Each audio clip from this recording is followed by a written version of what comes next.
সোহানা, তোকে আমি বউ হিসেবে মানতে পারবো না। কেন? কারণ এখন আমি অন্য কাউকে ভালোবাসি। কি বলতেছিস তুই? আমি ঠিকই বলছি। আমি তোমাকে বউ হিসেবে মানতে পারবো না। আমি জানি তুই আমার উপরে রেগে আছিস, তাই এগুলো বলছিস। আমি সত্যি বলছি, আমি তোকে এখন ভালোবাসি না। আমি অন্য একজনকে ভালোবাসি।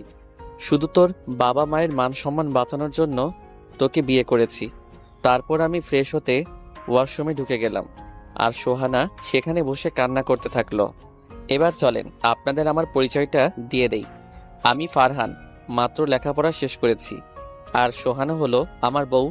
আজকে আমাদের বিয়ে হয়েছে। এখন এইটুকুই থাকুক, গল্পের সাথে থাকুন, সব জানতে পারবেন।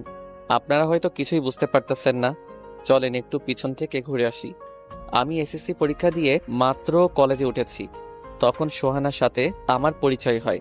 আস্তে আস্তে আমরা ভালো বন্ধু হয়ে যাই। আমরা সব সময় কলেজে একসাথে থাকতাম।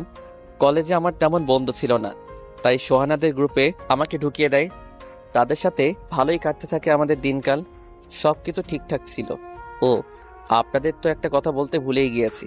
আসলে সোহানা হলো কোটিপতি বাবার একমাত্র মেয়ে, আর আমি মধ্যবিত্ত পরিবারের একমাত্র ছেলে। সোহানা এত বড় লোক, কিন্তু কখনো আমার সাথে খারাপ ব্যবহার করতো না। তাই সোহানাকে আমার অনেক ভালো লাগতো। সত্যি কথা বলতে, সোহানাকে যেদিন প্রথম দেখেছিলাম সেই দিনই তার প্রেমে পড়ে গিয়েছি। কিন্তু সোহানাকে বলি নাই, কারণ আমি মধ্যবিত্ত, আর মা বাবার মুখে শুনেছি মধ্যবিত্ত পরিবারের ছেলে মেয়েদের কখনো প্রেম ভালোবাসায় জড়াতে নাই। তাই কখনো সোহানাকে বলি নাই। দেখতে দেখতে 1টি বছর চলে গেল। আমরা পরীক্ষা দিয়ে ইন্টার দ্বিতীয় বর্ষে উঠলাম। সোহানা আমাকে অনেক কেয়ার করত। এই কয়েকদিন ধরে আরো বেশি করতেছে, আর আমি তার প্রেমে পড়ে যাইতেছি। ভাবছি তাকে বলবো, কিন্তু কোথায় যেন একটা ভয় কাজ করে, তাই বলতে পারি না। আজকে কলেজে বসে আছি, তখন সোহানা গাড়ি নিয়ে কলেজে ঢুকলো। তারপর গাড়ি থেকে নেমে আমার কাছে আসলো, এসে বলল, কিরে, এখানে একা একা বসে আছিস? মনটা ভালো না রে। কেন? এমনি। কি হয়েছে ফারহান, বল আমাকে। বাবা খুব অসুস্থ রে। কি করব কিছুই বুঝতেছি না। আমি মনে হয় আর লেখাপড়া করতে পারবো না রে। এগুলো তুই আমাকে আগে বলস নাই কেন? বলে কি হতো? তুই জানোস না আমার বাবার বড় একটা কোম্পানি আছে? তো আমি কি করব? তুই সেখানে চাকরি করবি। আমি মাত্র ইন্টারে পড়ি, আমি কি চাকরি করব? আমার আর লেখাপড়া হবে না রে। দাঁড়া, আমি বাবাকে বলে দিতেছি, কালকে গিয়ে তুই চাকরিতে জয়েন করবি, কেমন? আর লেখাপড়া ছাড়া কথা মুখেও আনবি না। আর এই টাকাগুলো রাখ, আঙ্কেলকে নিয়ে ডাক্তারের কাছে যাস। চাকরি দিতেছিস, এটাই চলবে। টাকা লাগবে না রে। তোমাকে অনেক ধন্যবাদ। দূর বোকা, বন্ধু হয়ে যদি এইটুকু সাহায্য না করতে পারি তাহলে কেমন বন্ধু হলাম? আর টাকাগুলো রাখ। সোহানা এক প্রকার জোর করে টাকাগুলো আমাকে দিল। তারপর ক্লাসে নিয়ে গেল। তারপর সবগুলো ক্লাস করে বাসায় চলে আসলাম। তারপর আব্বুকে নিয়ে ডাক্তারের কাছে গেলাম। সেখান থেকে কিছু ওষুধ নিয়ে বাসায় চলে এসেছি। তারপর ফ্রেশ হয়ে খাওয়া দাওয়া করে একটু বাইরে আসলাম। তারপর আমার চিরচেনা সেই নদীর পাড়ে গিয়ে বসলাম। অনেকক্ষণ সেখানে বসে থাকার পরে আবার বাসায় চলে আসলাম। এসে পড়তে বসলাম। পড়তে পড়তে 10টা বেজে গেল। তারপর আম্মু আমার রুমে খাবার নিয়ে আসলো। তারপর সেগুলো খেয়ে ঘুমিয়ে গেলাম। সকালে ফারহান, এই ফারহান, উঠ বাবা, কলেজে যাবি না? তাড়াতাড়ি উঠ, না হলে তো দেরি হয়ে যাবে বাবা, উঠ। তারপর আমি উঠে ফ্রেশ হয়ে রেডি হয়ে নিচে আসলাম। তারপর খাবার খেয়ে কলেজের উদ্দেশ্যে রওনা দিলাম। কলেজটা আমাদের বাসা থেকে বেশি দূরে না, 5 মিনিট পায়ে হেঁটে কলেজে যাওয়া যায়। আমি কলেজে চলে আসলাম। কলেজে এসে দেখি সোহানা তার বান্ধবীদের সাথে কথা বলছে। আমি ক্লাসের দিকে যাইতেছিলাম, তখনই সোহানা ডাক দিল। আমি তার কাছে গেলাম। কাছে যাওয়ার পরে সোহানা বলল, কি রে, তুই কলেজে কেন? তোকে না আব্বুর সাথে দেখা করতে বলেছিলাম, ভুলে গেছিস? সরি রে দোস্ত, আমার মনে নাই। এখন কি করব? চল আমার সাথে। কোনো কথা না বলে চলো। তারপর সোহানার সাথে গাড়ি উঠে একটা বড় কোম্পানির কাছে চলে আসলাম। সোহানা বলল, এখন নাম। তারপর আমি গাড়ি থেকে নামলাম। সোহানাও আমার সাথে নামলো। তারপর বলল, চল আমার সাথে। আমি সোহানার পিছে পিছে যেতে থাকলাম। সোহানা আমাকে নিয়ে একটি রুমে ঢুকলো। রুমে একজন বয়স্ক লোক ছিল। সোহানা তাকে গিয়ে জড়িয়ে ধরলো আর বলল, আপু, তোমাকে বলেছিলাম না আমার একটা বন্ধুর কথা কালকে রাতে? তাকে কি নিয়ে এসেছিস? হুম, বাহিরে আছে। যা, ছেলেটাকে ভিতরে নিয়ে আস। তারপর সোহানা আমাকে বলল ভিতরে আসতে। আমি সালাম দিয়ে ভিতরে প্রবেশ করলাম। তারপর তিনি বলল, তোমার কথা আমি সোহানার কাছে শুনেছি, আর তোমার চাকরি হয়েছে। তুমি চাইলে কাল থেকে জয়েন করতে পারো। ধন্যবাদ স্যার। স্যার না, সবসময় আমাকে আঙ্কেল বলে ডাকবা, মনে থাকবে? হ্যাঁ আঙ্কেল। তারপর আরো কিছু কথা বলে, সে নাম কি রে? তার নাম এখন বলবো না, তুই যেদিন তোর পছন্দের মেয়ের নাম বলবি ওই দিন বলবো। আচ্ছা বলিস, এখন চল বাসায় যাই। চল। আচ্ছা শোন, বল। কালকে কলেজে একটু তাড়াতাড়ি আসিস, তোকে একটা সারপ্রাইজ দিব। ঠিক আছে আসবো। তাড়াতাড়ি আসবি কিন্তু। ঠিক আছে আসবো। তারপর বাসায় চলে আসলাম। বাসায় এসে খাওয়া দাওয়া করে পড়তে বসলাম। তখন মোবাইলটা বেজে উঠল। মোবাইলটা হাতে নিয়ে দেখি সোহানাই কল দিছে। তাই কলটা তাড়াতাড়ি ধরলাম। ধরতে না ধরতেই সোহানা বলতে থাকলো, কি রে, কালকে কলেজে আসছিস তো? না রে, কালকে আসতে পারবো না। কেন? কালকে আমাকে অফিসে যেতে হবে তাই। যেতে হবে না তোকে, আমি আব্বুকে বলে দিতেছি। ঠিক আছে তাহলে কলেজে আসবো। তারপর সোহানার সাথে অনেক কথা বলে ফোনটা রেখে ঘুমিয়ে গেলাম। সকালে তাড়াতাড়ি উঠে কলেজে চলে আসলাম। এসে দেখি এখনো সোহানাই আসেনি। তাই আমি একটা গাছের নিচে গিয়ে বসে পড়লাম। একটু পরে যা দেখলাম তা দেখে তো আমি পুরাই অবাক। একটু পরে দেখলাম সোহানা একটা ছেলের হাত ধরে কলেজে ঢুকতেছে। এটা দেখে তো আমি অবাক। এটা দেখার পরে আমার কাছে মনে হলো আমি আকাশ থেকে পড়লাম। আমি পুরো কাঠের পুতুল হয়ে একই জায়গায় দাঁড়িয়ে থাকলাম। একটু পরে সোহানার ধাক্কায় আমি বাস্তবে ফিরলাম। কি রে, কি হয়েছে তোর? সেই কখন থেকে তোকে ডাকতেছি, তুই কোনো কথা বলছিলি না কেন? তুই ঠিক আছিস তো? আমার কিছু হয় নাই, একটা জিনিস ভাবতেছিলাম, তাই হয়তো তোর ডাক শুনতে পাই নাই। তাই এটাকে তোকে বলেছিলাম না আজকে তোকে সারপ্রাইজ দিব। এই সেই সারপ্রাইজ। এটা হলো আমার বয়ফ্রেন্ড নীল, আর নীল এই হলো আমার বেস্ট ফ্রেন্ড ফারহান। সোহানার কথা শুনে বুকের বাম পাশটা কেমন যেন চিন চিন ব্যথা করতে থাকলো। কি যেন আমার কাছ থেকে হারিয়ে গেল। মনে হচ্ছে কেউ আমার ভিতরে হাতুড়ি দিয়ে বাড়ি দিতেছে। কষ্টে আমার বুকটা ফেটে গেল, কিন্তু তাদের কিছু বুঝতে দিলাম না। আমি একটা হাসি দিয়ে বললাম, হাই। হ্যালো। তারপর তাদের সাথে কথা বলতে বলতে ক্লাসের সময় হয়ে গেল। আমি ক্লাসে চলে আসলাম, আর সোহানা চলে গেল তার বয়ফ্রেন্ড নীলের সাথে। আজকে নাকি সে ক্লাস করবে না। আমি মনটা খারাপ করে ক্লাসের সবাইকে শেষে টেবিলে গিয়ে বসলাম। আমার মন খারাপ দেখে আমার কাছে আমার বন্ধু শাকিল আসলো। এসে জিজ্ঞাসা করতে থাকলো কি হয়েছে আর সোহানা কোথায় আজকে। আমি শাকিলকে সব খুলে বললাম, আজকে সবকিছু। শাকিল আগে থেকে জানতো আমি যে সোহানাকে পছন্দ করি। তাই সে বলল, তোকে আগেই বলেছিলাম সুহানাকে মনের কথা বলে দে, কিন্তু তুই কি করলি? কিছুই বললি না। ফারহান, এখনো সময় আছে, সুহানাকে বল। কিন্তু এখন তো ওর বয়ফ্রেন্ড আছে। কোনো কিন্তু নাই, তুই কালকেই ওকে বলে দে, না হলে পরে পস্তাবি। তুই ঠিকই বলেছিস, কালকে আমার মনের কথা সোহানাকে বলবো। যা হবার হবে। যা হওয়ার কালকে হবে। তারপর সবগুলো ক্লাস করে বাসায় চলে আসলাম। বাসায় এসে ফ্রেশ হয়ে খাওয়া দাওয়া করে একটু বাইরে হাঁটতে আসলাম। হাঁটতে হাঁটতে চলে আসলাম নদীর পাড়ে। তারপর আমি নদীর পাড়ে বসে বসে ভাবতে থাকলাম, কালকে সোহানাকে প্রপোজ করার পরে যদি সোহানা আমাকে না করে দেয়, যদি আমাদের ফ্রেন্ডশিপটা নষ্ট করে দেয়, যদি সবার সামনে আমাকে থাপ্পড় দেয়, যদি সবার সামনে আমি গরিব বলে আমাকে অপমান করে, তাহলে আমি কি করব? যদি সোহানার সাথে আর যোগাযোগ করতে না করে, যদি তার সামনে আমাকে যেতে না করে, তাহলে আমি কি করব? এগুলো ভাবতে ভাবতে আমার চোখ দিয়ে কয়েক ফোঁটা অশ্রু মাটিতে গড়িয়ে পড়ল। আমি চোখগুলো ভালোভাবে মুছে তারপর বাসায় চলে আসলাম। বাসায় এসে ফ্রেশ হয়ে পড়ার রুমে চলে আসলাম। তারপর রাত 10টা পর্যন্ত পড়লাম। পড়া শেষ করে খাবার খেয়ে আবার রুমে চলে আসলাম। এসে সোহানাকে একটা কল দিলাম। একটু পরে কল ধরলো। আমি বললাম, কিরে কি করস? এই তো বসে আছি, তুই? শুয়ে আছি। খাইছিস? তুই খাইছিস? ওই শোন, তোর সাথে আমার জরুরি কিছু কথা আছে। তো বল। এখানে বলা যাবে না। কালকে তাড়াতাড়ি কলেজে আসিস। ঠিক আছে, আসবো। তারপর সোহানার সাথে একটু কথা বলে ফোনটা রেখে ঘুমিয়ে গেলাম। সকালে তাড়াতাড়ি উঠে সুন্দর করে তৈরি হয়ে কলেজের উদ্দেশ্যে রওনা হলাম। একটু পরেই কলেজে চলে আসলাম। আজকে কলেজে এসে দেখি সোহানা আমার আগেই কলেজে এসে বসে আছে। তারপর আমি তার কাছে গেলাম। তারপর সে আমাকে বলল, কিরে এত দেরি করে আসলি কেন? আর কি এমন জরুরি কথা বলবি বল। আমি সোহানাকে নিয়ে মাঠের একটা কোনায় গিয়ে বসলাম। তারপর সোহানাকে বলতে থাকলাম, দেখ সোহানা, আমি সোজাসিজা কথা বলতে পছন্দ করি। আমি পেঁচিয়ে কথা বলতে পারি না। তাই আমি তোকে সরাসরি বলতেছি, আমি তোকে অনেক ভালোবাসি। আমি অনেক আগে থেকেই তোকে অনেক ভালোবাসি, কিন্তু এতদিন বলতে পারি নাই। কিন্তু কালকে ওই ছেলেটাকে দেখার পরে আর থাকতে পারলাম না, তাই বলে দিলাম। প্লিজ আমাকে ফিরিয়ে দিস না। বলেই আমি মাটির দিকে মাথাটা নিচু করে চেয়ে রইলাম। ছোট লোকের বাচ্চা, তোর সাহস কি করে হলো আমাকে প্রপোজ করার? তোর লেভেল আর আমার লেভেল একটু দেখ। তুই ভাবলি কি করে যে তোর মতো একটা ছোট লোকের সাথে আমি প্রেম করব? তুই তো আমাদের বাড়ির কাজের লোকের যোগ্যও না, আর তোর সাথে করব আমি প্রেম? এইসব চিন্তা মাথা থেকে ঝেড়ে ফেলে দে, আর নেক্সট টাইম আমার সামনে আসবি না।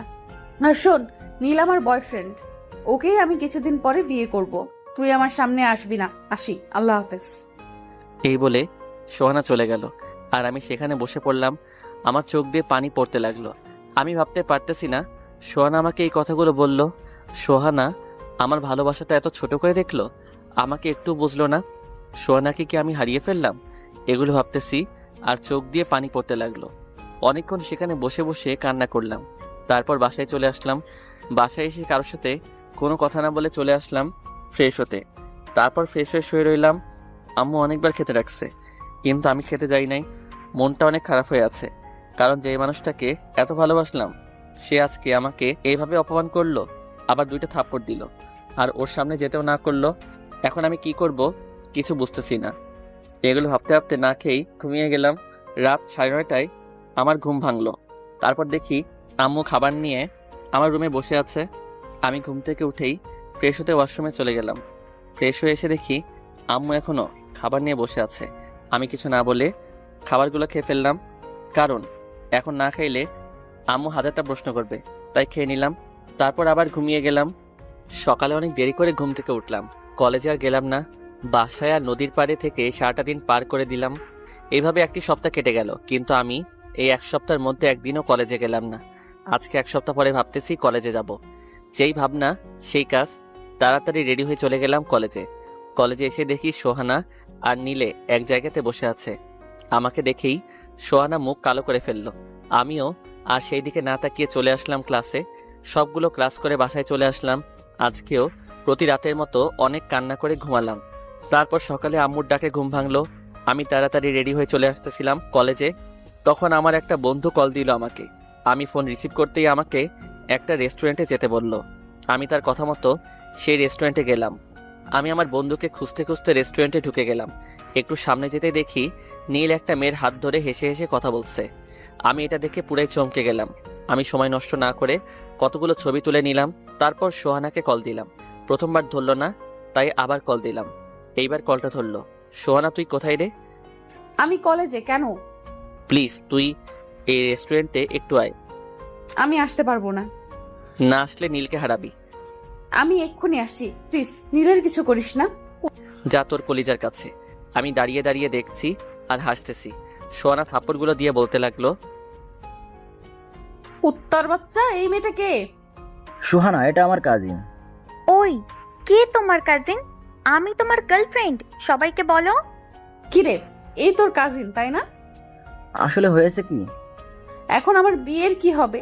আব্বু তো সবাইকে দাওয়াত দিয়ে ফেলছে। তোমার আর আমার বিয়ে তো হবে বাবু। তোকে করবো আমি বিয়ে? পাগলা কুত্তায় কামড়েছে আমাকে, আর তুই আমার হাত ধরলি কেন? এইবার থাপ্পড় দিতে গেলে নীল সোহানার হাতটা ধরে ফেলে আর সোহানাকে একটা থাপ্পড় মারে। এইটা দেখে আমার মাথায় আগুন ধরে যায়। আমি দৌড় দিয়ে নীলের কাছে গেলাম, গিয়ে বসিয়ে দিলাম নাক বরাবর একটা ঘুষি। সাথে সাথে নীল মুখে হাত দিয়ে শুয়ে পড়লো। তারপর আমি আরও মারতে থাকলাম। সোহানা নীলের অবস্থা খারাপ দেখে আমাকে থামালো।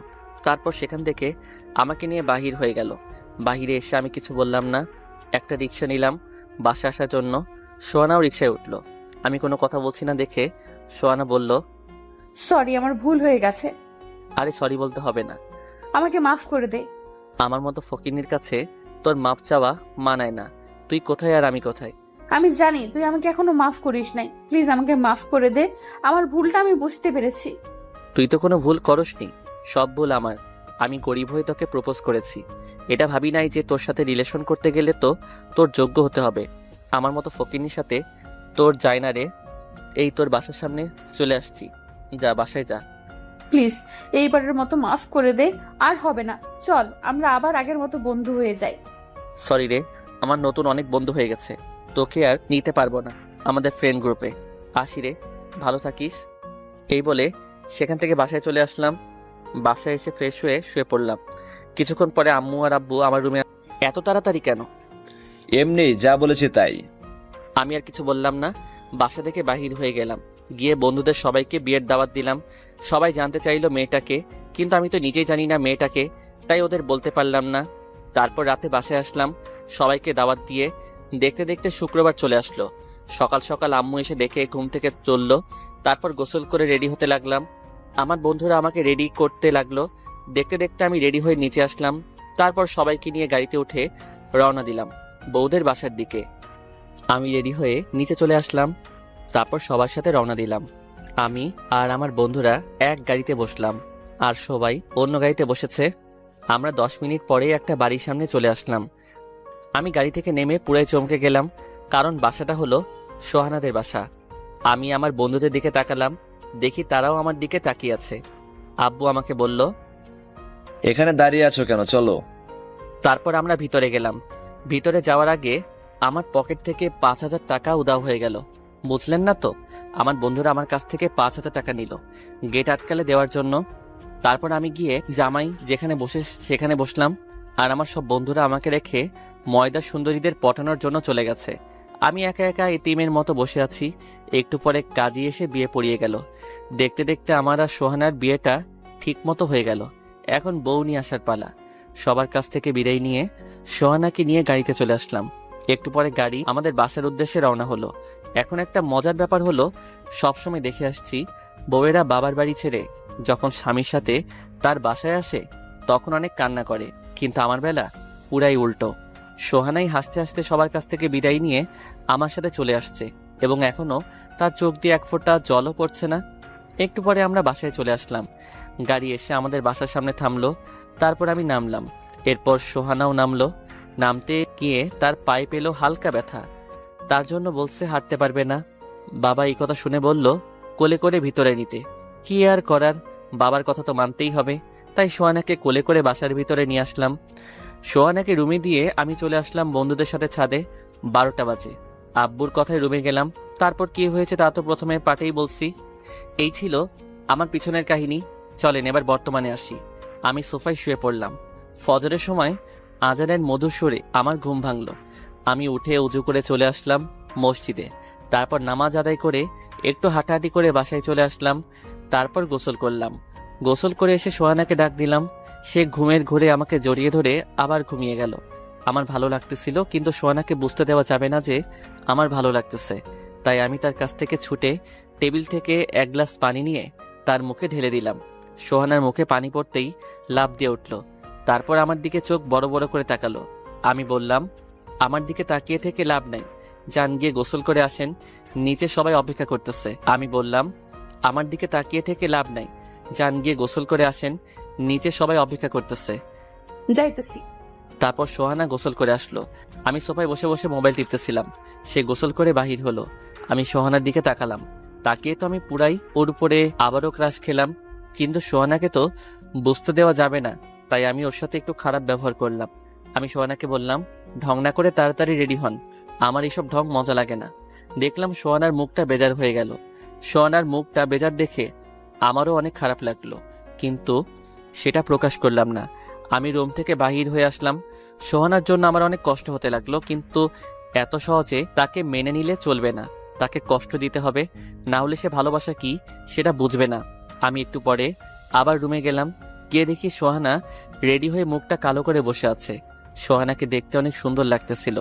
নীল শাড়ি, নীল চুড়ি, টাটকা লাল ঠোঁটে লিপস্টিক, চুলগুলো ছেড়ে রেখেছে অনেক, আর চোখে কালো কাজল দিয়েছে।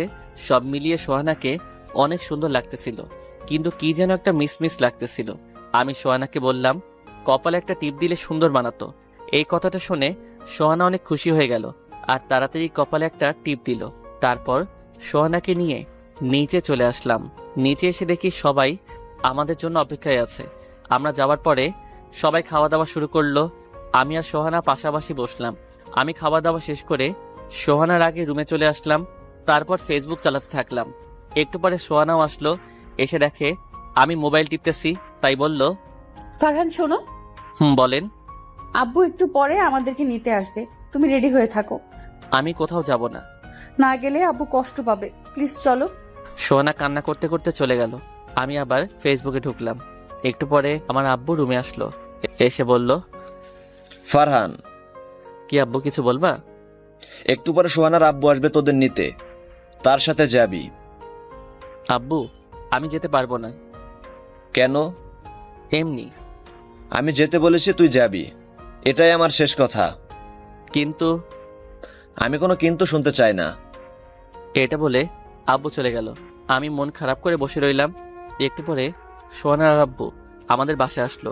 তারপর খাওয়া দাওয়া করে রেডি হয়ে সোহানাকে নিয়ে সোহানাদের বাসায় পৌঁছানোর পরে সবাই আমাদের দেখতে আসলো।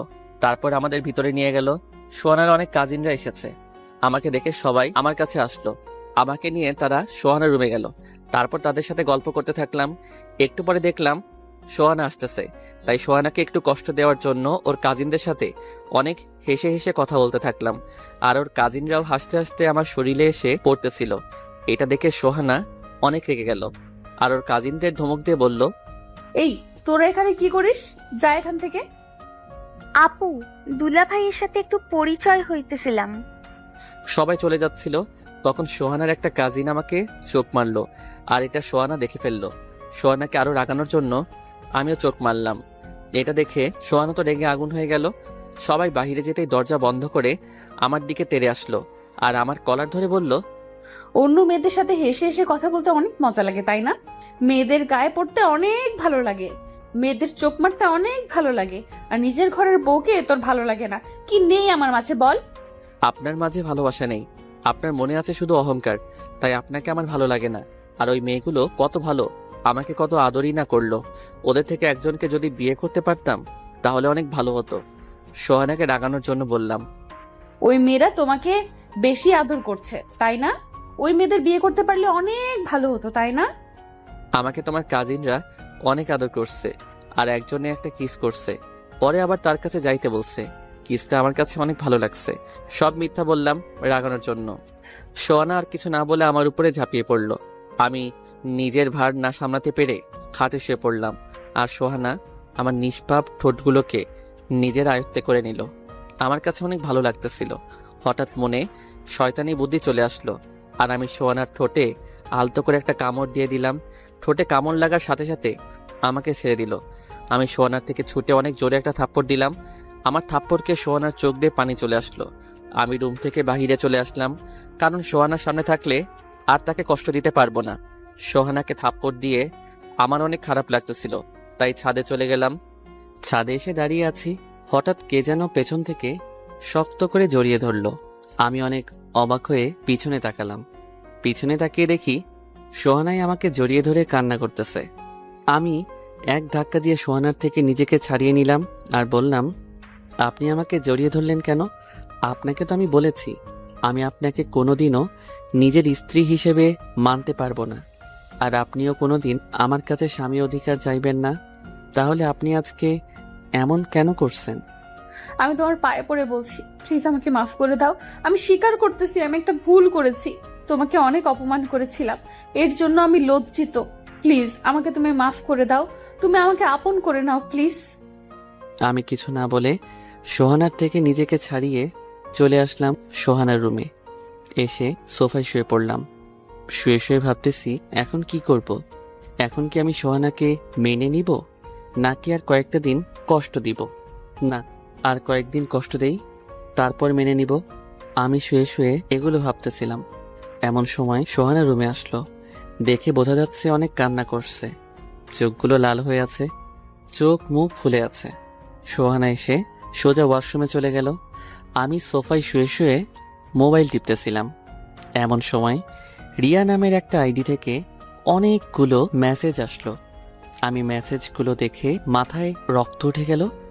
মেসেজগুলো সব ছিল সোহানার নাম। বাহির হয়ে সোহানার আর নীলের মেসেজগুলো দেখতে থাকলাম। আর ভাবতে থাকলাম সোহানা কেন আমার সাথে এমন করছে, কেন আমার সাথে অভিনয় করতেছে। এইগুলো ভাবতেছি এমন সময় সোহানা ওয়াশরুম থেকে বাহির হলো আর আমার কাছে আসলো। আমার কাছে এসে বলল, আব্বু নিচে খেতে ডাকছে, আপনি যান, আমি খাবো না, আমার খিদে নাই। তোমার রাগ তো আমার সাথে, আমাকে যত পারো কষ্ট দাও প্লিজ। আব্বু আমার সামনে খারাপ ব্যবহার করো না, তাহলে তারা অনেক কষ্ট পাবে। আমি আর কিছু না বলে সোফায় থেকে উঠে গেলাম আর নিচে চলে আসলাম। আমার পিছনে পিছনে সোহানাও আসলো। তারপর খাওয়া দাওয়া করে উপরে চলে আসলাম। এসে খাটে বসে ডাটা অন করার সাথে সাথে আরও কিছু মেসেজ চলে আসলো। আমি মেসেজগুলো দেখলাম। মেসেজগুলো এরকম ছিল, ফারহান প্লিজ তুমি আমাকে আপন করে নাও। আমি রিয়ার মেসেজ দেখে ঠিক থাকতে পারতেছিলাম না, তাই ছাদে চলে আসলাম। তারপর অনেকক্ষণ কান্না করতে থাকলাম আর নিজে নিজেই বলতে থাকলাম, কেন সব সময় আমার সাথে এমন হয়, কেন সোহানা আমার সাথে এমন করতেছে, কি দোষ ছিল আমার, আমি কি তার সাথে কোনো প্রতারণা করেছি, তাহলে কেন আমার সাথে এমন করতেছে। সোহানা কি সত্যি সত্যি কিছুদিন পরে আমাকে ছেড়ে চলে যাবে?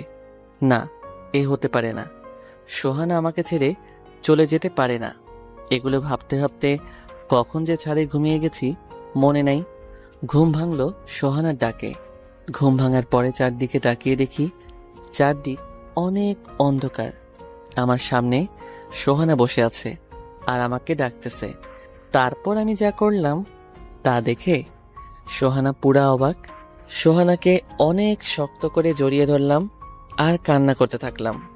সোহানা আমার এমন অবস্থা দেখে একটু চমকে যায়। আমি সোহানাকে ধরে কান্না করতেই থাকলাম। এইবার সোহানা বলতে লাগলো, কি হয়েছে তোমার? তুমি কান্না করতেছো কেন? প্লিজ সোহানা, তুমি আমাকে ছেড়ে যেও না। আমি তোমাকে ছেড়ে কোথাও যাব না। তুমি এখন কান্না থামাও আর আমাকে সব খুলে বলো। প্লিজ তুমি আমাকে ছেড়ে যেও না। বললাম তো যাব না, কি হয়েছে আমাকে বলো। তোমার বান্ধবী রিয়া বলতেছে তুমি নাকি আমাকে ছেড়ে দিয়ে নীলের কাছে চলে যাবে। তোমার আর নীল যে বর্তমানে কি কি মেসেজ করো সেগুলো আমাকে দেখাইছে। প্লিজ সোহানা, আমাকে তুমি ছেড়ে যেও না, আমি তোমাকে অনেক ভালোবাসি। রিয়া তো আমার সাথেও তোমার নামে একই কথা বলছে। কি বলছে? সে বলছে তুমি নাকি কিছুদিন পরে আমাকে ডিভোর্স দিয়ে দিবে, তারপর রিয়াকে বিয়ে করবা। আর এই যে দেখো তোমার আর রিয়ার সব মেসেজ। আমি মেসেজগুলো দেখে পুরাই আবুল হয়ে গেলাম, কারণ সেম আমার আইডি থেকে মেসেজগুলো রিয়াকে করা হয়েছে। আমি বললাম, সোহানা তোমার মোবাইলটা দাও তো। সোহানা তার মোবাইল আমাকে দিল আর আমি আমার মোবাইলটা সোহানাকে দিয়ে বললাম, সোহানা তুমি আমার মেসেঞ্জার দেখো, আমি কার কার সাথে কথা বলি এবং কি কথা বলি, আর আমিও তোমার মেসেঞ্জার দেখি তুমি কার কার সাথে কথা বলো। ঠিক আছে। আমরা দুজন দুজনের মোবাইলের মেসেঞ্জার দেখতে থাকলাম। আমি সোহানার মেসেঞ্জারে ঢুকে দেখি নীল নামের কেউই মেসেঞ্জারে অ্যাড নাই, শুধু 5 জন মেয়ে তার মেসেঞ্জারে অ্যাড করা। আর সোহানা আমার মোবাইলের মেসেঞ্জার দেখতে লাগলো। সে দেখলো আমার আর রিয়ার মেসেজগুলো। তারপর সোহানা আমার দিকে তাকালো, আমিও সোহানার দিকে তাকালাম। দুজন চুপ করে আছি, কেউই কিছু বলতেছি না। এইবার সোহানাই বলল, তোমার মেসেঞ্জারে নীলকে পেয়েছো? না, পাই নাই। তোমার মেসেঞ্জারে রিয়া আছে কেন? তোমার ব্যাপারে সব তথ্য আমাকে দিতেছিল, তাই অ্যাড রেখেছি। এই যে এখন ওরে ব্লক দিয়ে দিলাম, আর খুলবা না। রিয়া চাইছিল তোমার আর আমার সম্পর্কটা নষ্ট করে সে তোমার জীবনে আসবে, তাই সে 2টা ফেক আইডি খুলছে আর এসব মেসেজ করছে। তারপর আমি সোহানাকে জড়িয়ে ধরলাম আর সোহানা আমাকে জড়িয়ে ধরে কান্না করে দিল। আমিও কান্না করে দিলাম। আজকে এটা আমাদের কষ্টের কান্না না, এটা আমাদের ভালোবাসার মানুষটিকে নিজের করে পাওয়ার সুখের কান্না। আমি চোখের পানি মুছে বললাম, এই পাগলি, কান্না করছো কেন? ফারহান, তুমি আমাকে কোনো দিন ছেড়ে যাবে না তো? মৃত্যুর আগে আমি তোমাকে ছেড়ে কোথাও যাব না। তুমি আমাকে ছেড়ে যাবে না? কখনো না। তারপর সোহানাকে কোলে নিয়ে চলে আসলাম রুমে। এই প্রথম আমি আর সোহানা এক বিছানায় শুইলাম। তারপর ডুবে গেলাম ভালোবাসার সাগরে। ফজরের আজান শুনে আমার ঘুম ভাঙল। বুকে তাকিয়ে দেখি সোহানা আমার বুকে মাথা রেখে ঘুমাচ্ছে। তারপর আমি সোহানাকে ডাক দিলাম। সোহানা আমার ডাক শুনে জেগে গেল আর বলল, এই সময় কি হয়েছে? ডাকছো কেন? উঠো। কেন? উঠে গোসল করে নামাজ পড়ো। আচ্ছা, উঠতেছি। তারপর আমি আর সোহানা একসাথে গোসল করলাম। গোসল করে নামাজের জন্য তৈরি হয়ে চলে গেলাম মসজিদে, আর সোহানা ঘরে। আমি নামাজ পড়ে একটু হাঁটাহাঁটি করে বাসায় চলে আসলাম। এসে দেখি আম্মুর সাথে সোহানা রান্না করতেছে। আমি রুমে চলে আসলাম। এসে একটু শুয়ে থাকলাম। কিছুক্ষণ পরে সোহানা রুমে আসলো আর বলল, খাবার রেডি, নিচে খেতে আসো। আমি সোহানাকে ডাক দিলাম। সোহানা, একটু শোনো। বলো। একটু এদিকে আসো তো। সোহানা আমার কাছে আসলো আর আমি সাথে সাথে সোহানাকে টান দিয়ে নিজের বুকের মধ্যে নিয়ে আসলাম। আরে কি করছো? মা চলে আসবে। আসবে না? এখন ছাড়ো। সারা রাত তো অনেক দুষ্টুমি করেছো, এখন আবার কি শুরু করলা? ছোট একটা কিস দাও, ছেড়ে দিব। এখন না। ওকে, ছাড়বো না। সোহানা আমার গালে একটু কিস দিয়ে লজ্জায় আমার বুকে মাথা লুকিয়ে বলল, এখন চলো। হয় নাই, ছোটে কিস দিতে হবে। আমার লজ্জা লাগে, আমি পারবো না। না পারলে আমিও ছাড়বো না। ওকে দিব, কিন্তু তোমার চোখ বন্ধ করতে হবে। ঠিক আছে। এই আমি চোখ বন্ধ করলাম। সোহানা আমার ঠোঁটে কিস দিল। প্রায় 1 মিনিট পরে জোরে একটা কামড় দিল আমার ঠোঁটে। আমি ব্যথা পেয়ে সোহানাকে ছেড়ে দিলাম, আর সোহানা সুযোগ বুঝে পালিয়ে গেল। এখন সোহানার উপরে অনেক রাগ উঠতেছে। শালার কিস তো দিল ভালো কথা, কামড়টা কেন দিল? মেয়ে মানুষ, শয়তানের হাড্ডি তো হবেই। এগুলো বলতে বলতে আমি নিচে চলে আসলাম। নিচে আসতেই সোহানা আমাকে দেখে হাসতেছে। আমার তো এখন অনেক রাগ উঠতেছে। একে তো কামড় দিয়ে চলে আসছে, এখন আবার হাসছে। আপনারাই বলেন কেমন লাগে? আমি কিছু বললাম না। খাবার টেবিলে চলে আসলাম। আমি টেবিলে বসে আছি, কিন্তু কেউ খাবার নিয়ে আসছে না। আমি আম্মুকে ডাক দিলাম, আম্মু আম্মু। কি হয়েছে? এমন করে চিল্লাইতেছিস কেন? কখন থেকে বসে আছি, কেউ খাবার নিয়ে আসতেছ না কেন? আমার তো অনেক খিদে লাগছে। তুই আজকে বৌমাকে বকা দিছিস কেন? আমি কখন বকা দিলাম? পুরাই আবুল হয়ে গেছি। খাবার খাইতে ডাকছে বলে তুই নাকি বৌমাকে বকা দিছস? কই, আমি তো সোহানাকে বকা দেই নাই। আপনারাই বলেন, আমি কি কাউকে গালি দিয়েছি? বৌমা, এদিকে আসো তো একটু। হ্যাঁ মা, বলেন। ফারহান বলছে সে নাকি তোমাকে বকা দেয় নাই। মিথ্যা কথা বলতেছে। আমি খাবার খাওয়ার জন্য ডাকছি বলে সে আমাকে অনেকগুলো বকা দিছে। আম্মু, সোহানা মিথ্যা বলতেছে। তুমি তোমার ছেলেকে একটু বিশ্বাস করো। ফারহান, এত কথা না বলে এখন একটা কাজ করো, তোমাকে খাবার খেতে দিব। কি কাছে বলো? খুব খিদে লাগছে, তাই দোষ না করেও দোষ নিজের কাঁধে নিয়ে নিলাম। মাত্র 10 বার কান ধরে উঠবোস করবা। আম্মু, কি বলছো এসব? যা বলছি তাড়াতাড়ি করো। আমি পারবো না। বউয়ের সামনে কি এগুলো করা যায়? আপনারাই বলুন। বৌমা, বাহির থেকে ঝাড়ুটা নিয়ে আসো তো একটু। ওকে মা। ঝাড়ুর দরকার নাই, আমি উঠবস করতেছি। মায়েরকে ভূতিও ভয় পায়, সেই জায়গায় আমি একজন মানুষ, তাই রাজি হয়ে গেলাম। ঝাড়ু আনতে হবে না, আমি উঠবস করতেছি। মায়েরকে অনেক ভয় পাই, তাই রাজি হয়ে গেলাম। 10 বার উঠবস করার পরে সবাই আমার দিকে তাকিয়ে হাসছে। এইভাবে হাসি খুশি আর খুনসুটিতে কাটছিল আমাদের ছোট্ট সংসার। সোহানা আমাকে অনেক ভালোবাসে, আর আমিও সোহানাকে অনেক ভালোবাসি। দুজন দুজনকে ছাড়া একটা মুহূর্ত থাকতে পারি না। এখন সোহানা কলেজে যায় না, আমি একাই কলেজে যাই। খুব ভালো কাটছিল আমাদের দিনকাল। খুনসুটি আর ভালোবাসার মধ্য দিয়ে কেটে গেল আরও 3টা মাস। ওই দিন আমি কলেজে বন্ধুদের সাথে আড্ডা দিচ্ছি, হঠাৎ আমার ফোনটা বেজে উঠল। আমি পকেট থেকে ফোনটা বাহির করে দেখি আব্বুর কল। আমি তাড়াতাড়ি কলটা ধরলাম। কল ধরতেই আব্বু বলল, ফারহান, সোহানা হঠাৎ করে মাথা ঘুরে পড়ে গেছে। এখন আমরা ওকে এই হাসপাতালে নিয়ে এসেছি। তুই তাড়াতাড়ি আয় বাবা। আমি বন্ধুদের বিদায় দিয়ে তাড়াতাড়ি হাসপাতালে চলে গেলাম। হাসপাতালে গিয়ে দেখি সবাই অনেক খুশি। আমি গিয়ে আম্মুকে জিজ্ঞাসা করলাম, আম্মু, সোহানা কোথায়? ওই রুমে আছে, যাও। আমি তাড়াতাড়ি 106 নম্বর কেবিনে চলে গেলাম। গিয়ে দেখি সোহানা শুয়ে আছে। এটা বলেই সোহানা আমাকে আবার জড়িয়ে ধরল, আমিও জড়িয়ে ধরলাম। এইবার দুইজনই কান্না করতেছি। আজকে আমি অনেক খুশি, আজকে আমি বাবা হতে চলছি। এটা শুনে নিজের থেকে অনেক ভালো লাগছে। কিছুক্ষণ পরে সোহানাকে আমি ছেড়ে দিয়ে সোহানার কপালে একটা ভালোবাসার পরশ এঁকে দিলাম। তারপরে সোহানাকে বাসায় নিয়ে আসলাম।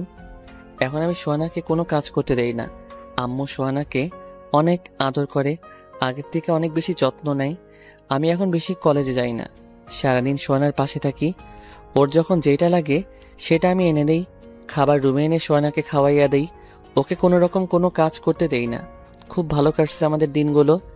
জানি না এত সুখ আমাদের দুজনের কপালে সইবে কিনা। আমি আজকে অনেক দিন পরে কলেজে যাইতেছি।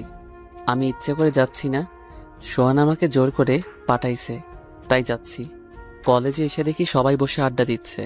আমাকে দেখে সবাই অনেক খুশি হয়ে গেল, কারণ অনেক দিন পরে কলেজে আসছি। আমি ওদের কাছে গেলাম, তারপর আমিও ওদের সাথে আড্ডা দিতে থাকলাম। আড্ডা দিতে দিতে ক্লাসের সময় হয়ে গেল। তারপর সবাই একসাথে সবগুলো ক্লাস করলাম। ক্লাস করার সময় খেয়াল করলাম রিয়া আমার দিকে বারবার আর চোখে তাকাচ্ছে। এটা আমার অনেক অসহ্য লাগছে। সবগুলো ক্লাস করে সবাইকে বিদায় দিয়ে বাসায় আসার জন্য রওনা দিলাম। আসার সময় রাস্তায় অনেক সুন্দর নীল চুড়ি দেখলাম। রিক্সা থামিয়ে এক মুঠো চুড়ি কিনে নিলাম সোহানার জন্য, সাথে কিছু গোলাপ ফুল আর চকলেট নিলাম। তারপর বাসায় আসলাম। বাসায় এসে কলিং বেল বাজাতেই আম্মু দরজা খুলে দিল। আমি প্রথমে আম্মুকে একটা গোলাপ দিলাম। গোলাপ ফুলটা পেয়ে আম্মু অনেক খুশি হয়ে গেল। তারপর চলে আসলাম রুমে। রুমে ঢুকে দেখি বউ আমার আয়নার সামনে বসে চুল আঁচড়াচ্ছে। আমি পিছন থেকে সোহানাকে জড়িয়ে ধরলাম। তারপর সোহানাকে আমার দিকে ফিরিয়ে ওর হাতে গোলাপ ফুলগুলো দিলাম। ফুলগুলো হাতে নিয়ে অনেক খুশি হয়ে গেল। তারপর ওর হাতে চকলেটগুলো দিলাম। চকলেট পেয়ে সোহানা আরও খুশি হয়ে গেল।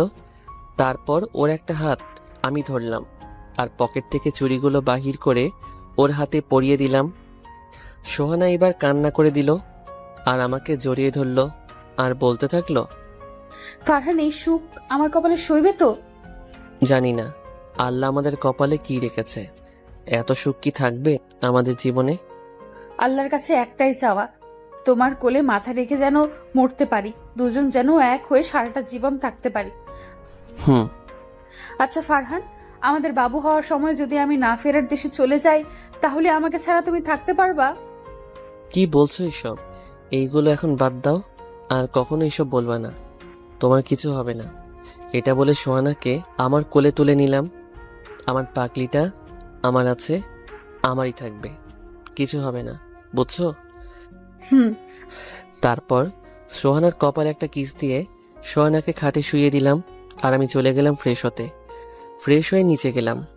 আমাকে দেখে আম্মু আমার হাতে 2টা খাবারের প্লেট ধরিয়ে দিয়ে বলল, বৌমা তোর জন্য এখনো কিছু খায় নাই, বলছে তুই আসলে দুইজনে একসাথে খাবে। যা খাবারগুলো রুমে নিয়ে দুইজনে একসাথে খাবার খা। আচ্ছা আম্মু, আমি যাচ্ছি। তারপর খাবারগুলো নিয়ে চলে আসলাম রুমে। এসে দেখি বউ আমার শুয়ে আছে। আমি খাবারগুলো খাটের উপরে রাখলাম, কারণ টেবিলে বসে খাইতে সোহানার কষ্ট হবে তাই। তারপর সোহানাকে শোয়া থেকে উঠালাম।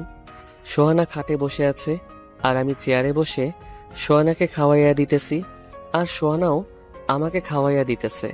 এইভাবেই কেটে গেল আরও কয়েক মাস। আর মাত্র 10 দিন পরে আমার ফাইনাল পরীক্ষা। সোহানার শরীরটাও কিছুদিন ধরে ভালো যাচ্ছে না। ডাক্তারের কাছে নিয়ে গিয়েছিলাম। ডাক্তার বলছে কিছুদিনের মধ্যেই সোহানার ডেলিভারি হবে। আমি ভেবে নিয়েছি আমি পরীক্ষা দিব না, কিন্তু সোহানা জোর করে আমাকে পরীক্ষা দেওয়াইতেছে। দেখতে দেখতে পরীক্ষার সময় চলে আসলো। কাল থেকে পরীক্ষা আমার। পরীক্ষা দিতে যাইতে একটু ইচ্ছা করতেছিল না, তাই সোহানাকে বললাম, সোহানা আমি পরীক্ষা দিতে যাব না, আমার ভালো লাগতেছে না। সোহানা জোর করে আমাকে পরীক্ষা দিতে পাঠাইলো। আসার সময় আম্মুকে বলে আসছি সোহানার যদি খারাপ লাগে আমাকে কল দিয়ে জানাতে, আর সব সময় সোহানার পাশে যেন থাকে। এই বলে পরীক্ষা দিতে চলে আসলাম। পরীক্ষা মোটামুটি শেষ। ওই সময় আমিও বুঝতে পারলাম আমার ফোনটা কাঁপছে, এর মানে কল আসছে। আমি দেরি না করে খাতাটা জমা দিয়ে তাড়াতাড়ি বাহির হয়ে গেলাম আর কলটা ধরলাম। কল ধরার পরে আম্মু যা বলল তা শুনে নিজেকে আর ঠিক রাখতে পারলাম না। ফারহান, তুই তাড়াতাড়ি এই হাসপাতালে আয় বাবা। কি হয়েছে আম্মু? তুই আয়, তারপর সব বলি। আম্মু, সোহানার কি হয়েছে? সোহানার হঠাৎ ব্যথা উঠছে। আমরা তাড়াতাড়ি বৌমাকে হাসপাতালে নিয়ে আসছি, এখন সে ভিতরে আছে। আমি আম্মু আব্বুর সাথে বসে আছি। কখন ডাক্তার বের হবে সেই দিকছে। একটু পরে একটা নার্স বাহির হয়ে বলল, রোগীর বাড়ির লোককে? আমি রোগীর স্বামী। রুগীর অবস্থা অনেক খারাপ, দুইজনের যেই কোনো একজনকে বাঁচানো যাবে। আপনি কাকে বাঁচাতে চান তাড়াতাড়ি বলেন। আমি কিছু না ভেবেই বলে দিলাম, আমার স্ত্রীকে আপনারা বাঁচান, আমার আর কিছু চাই না। নার্স চলে গেল আর আমি সেখানে বসে কান্না করে দিলাম। আব্বু আম্মু আমাকে বলতে লাগলো কান্না না করতে, কিন্তু আমি কান্না না করে থাকতে পারলাম না। অনেক কান্না করতে থাকলাম আর ভাবতে থাকলাম সোহানা আমার কাছে চেয়েছিল একটি ছোট্ট সংসার, আর আজ সেটাও নষ্ট হয়ে যাচ্ছে। এমন কেন হলো? আমার স্ত্রী আর বাবুটাকে কি আল্লাহ চাইলে বাঁচাতে পারে না? আমার জানা মতে তো আমি এমন কোনো পাপ করি নাই যার কারণে আল্লাহ আমাকে এত বড় শাস্তি দিচ্ছে। আল্লাহ, আমার আর কিছু চাই না, শুধু তুমি আমার স্ত্রীটাকে ভালো রাখো, এটা আমি চাই আল্লাহ।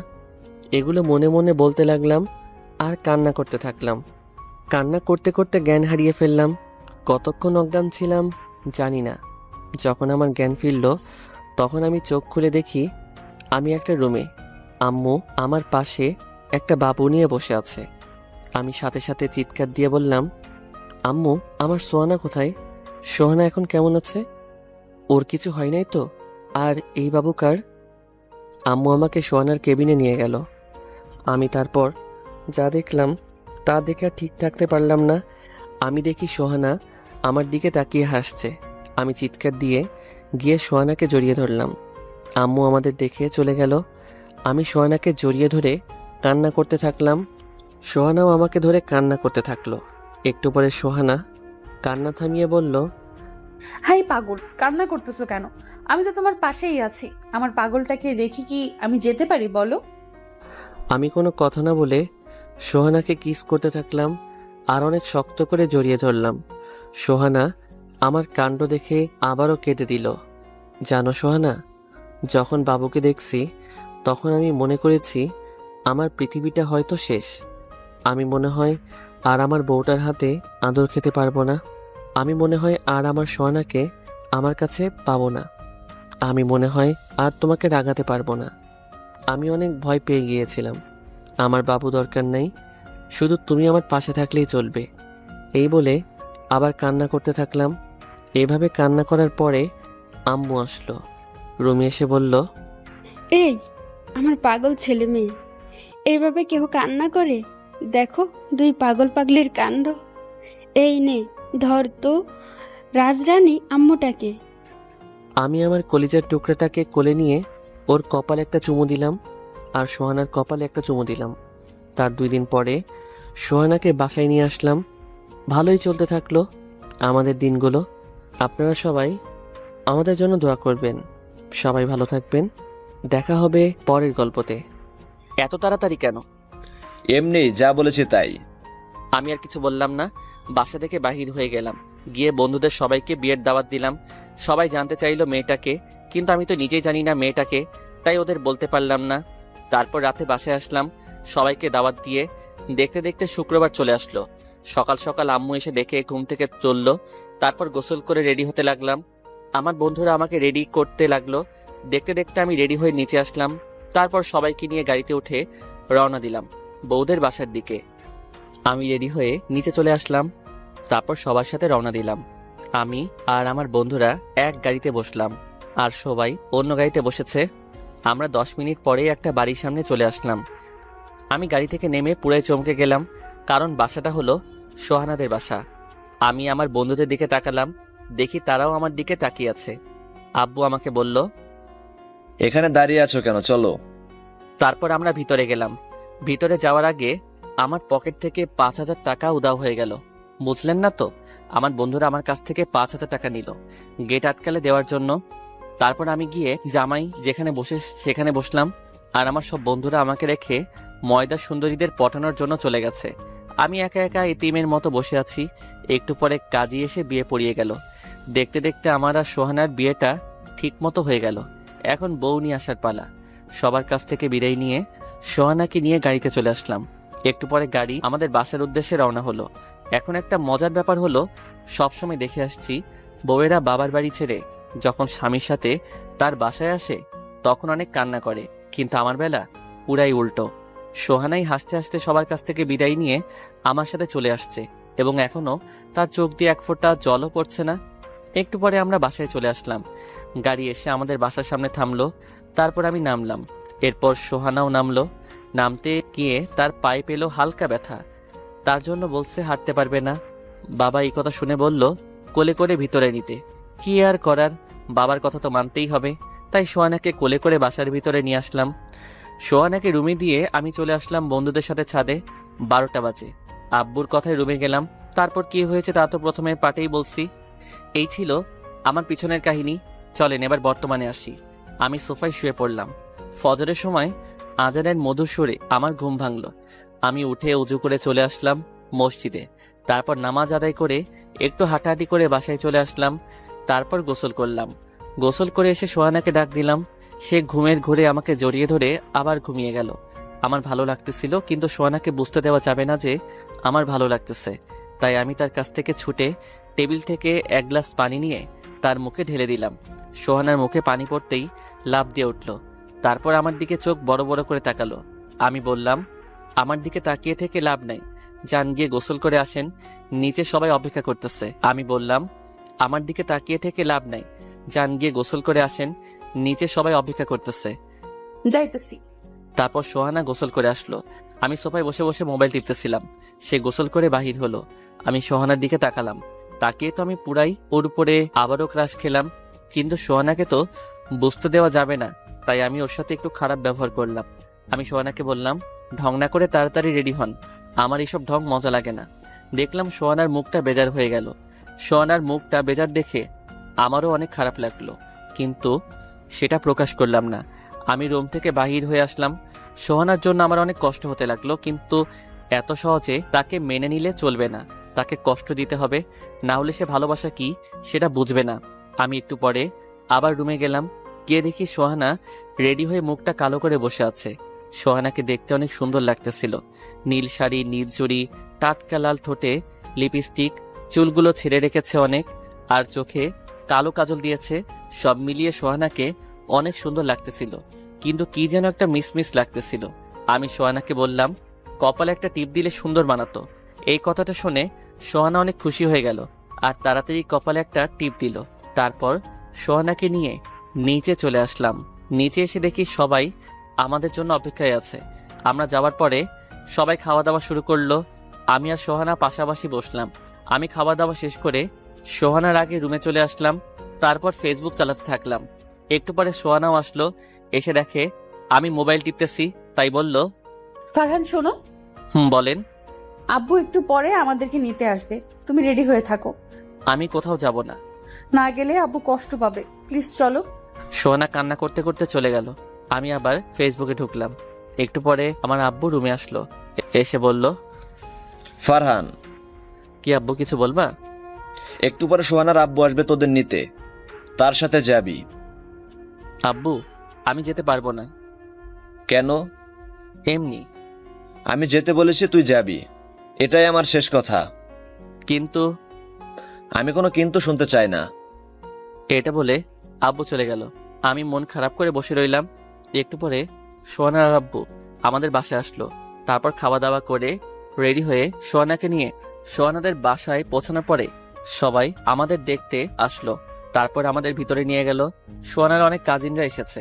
আমাকে দেখে সবাই আমার কাছে আসলো। আমাকে নিয়ে তারা সোহানার রুমে গেল। তারপর তাদের সাথে গল্প করতে থাকলাম। একটু পরে দেখলাম সোহানা আসতেছে। তাই সোহানাকে একটু কষ্ট দেওয়ার জন্য ওর কাজিনদের সাথে অনেক হেসে হেসে কথা বলতে থাকলাম। আর ওর কাজিনরাও হাসতে হাসতে আমার শরীরে এসে পড়তেছিল। এটা দেখে সোহানা অনেক রেগে গেল আর ওর কাজিনদের ধমক দিয়ে বলল, এই তোরা এখানে কি করিস? যা এখান থেকে। আপু, দুলা ভাইয়ের সাথে একটু পরিচয় হইতেছিলাম। সবাই চলে যাচ্ছিল। তখন সোহানার একটা কাজিন আমাকে চোখ মারলো আর এটা সোহানা দেখে ফেললো। সোহানাকে আরো রাগানোর জন্য আমিও চোখ মারলাম। এটা দেখে সোহানা তো রেগে আগুন হয়ে গেল। সবাই বাইরে যেতেই দরজা বন্ধ করে আমার দিকে তেড়ে আসলো আর আমার কলার ধরে বলল, অন্য মেয়েদের সাথে হেসে হেসে কথা বলতে অনেক মজা লাগে, তাই না? মেয়েদের গায়ে পড়তে অনেক ভালো লাগে, মেয়েদের চোখ মারতে অনেক ভালো লাগে, আর নিজের ঘরের বউকে তোর ভালো লাগে না?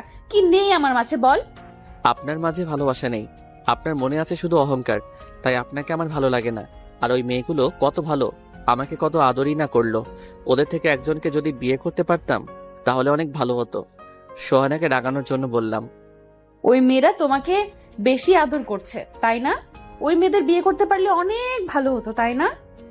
আমাকে তোমার কাজিনরা অনেক আদর করছে আর একজনে একটা কিস করছে, পরে আবার তার কাছে যাইতে বলছে। কিসটা আমার কাছে অনেক ভালো লাগছে। সব মিথ্যা বললাম রাগানোর জন্য। সোহানা আর কিছু না বলে আমার উপরে ঝাঁপিয়ে পড়ল। আমি নিজের ভার না সামলাতে পেরে খাটে শুয়ে পড়লাম আর সোহানা আমার নিষ্পাপ ঠোঁটগুলোকে নিজের আয়ত্তে করে নিল। আমার কাছে অনেক ভালো লাগতেছিল। হঠাৎ মনে শয়তানি বুদ্ধি চলে আসলো আর আমি সোহানার ঠোঁটে আলতো করে একটা কামড় দিয়ে দিলাম। ঠোঁটে কামড় লাগার সাথে সাথে আমাকে ছেড়ে দিল। আমি সোহানার থেকে ছুটে অনেক জোরে একটা থাপ্পড় দিলাম। আমার থাপ্পড়কে সোহানার চোখ দিয়ে পানি চলে আসলো। আমি রুম থেকে বাহিরে চলে আসলাম, কারণ সোহানার সামনে থাকলে আর তাকে কষ্ট দিতে পারবো না। সোহানাকে থাপ্পড় দিয়ে আমার অনেক খারাপ লাগতেছিল, তাই ছাদে চলে গেলাম। ছাদে এসে দাঁড়িয়ে আছি, হঠাৎ কে যেন পেছন থেকে শক্ত করে জড়িয়ে ধরলো। আমি অনেক অবাক হয়ে পিছনে তাকালাম। পিছনে তাকিয়ে দেখি সোহানাই আমাকে জড়িয়ে ধরে কান্না করতেছে। আমি এক ধাক্কা দিয়ে সোহানার থেকে নিজেকে ছাড়িয়ে নিলাম আর বললাম, আপনি আমাকে জড়িয়ে ধরলেন কেন? আপনাকে তো আমি বলেছি আমি আপনাকে কোনোদিনও নিজের স্ত্রী হিসেবে মানতে পারবো না, আর আপনিও কোনোদিন আমার কাছে স্বামী অধিকার চাইবেন না। তাহলে আপনি আজকে এমন কেন করছেন? আমি তোমার পায়ে পড়ে বলছি, প্লিজ আমাকে মাফ করে দাও। আমি স্বীকার করতেছি আমি একটা ভুল করেছি, তোমাকে অনেক অপমান করেছিলাম, এর জন্য আমি লজ্জিত। প্লিজ আমাকে তুমি মাফ করে দাও, তুমি আমাকে আপন করে নাও প্লিজ। আমি কিছু না বলে সোহানার থেকে নিজেকে ছাড়িয়ে চলে আসলাম সোহানার রুমে। এসে সোফায় শুয়ে পড়লাম। শুয়ে শুয়ে ভাবতেছি এখন কি করব।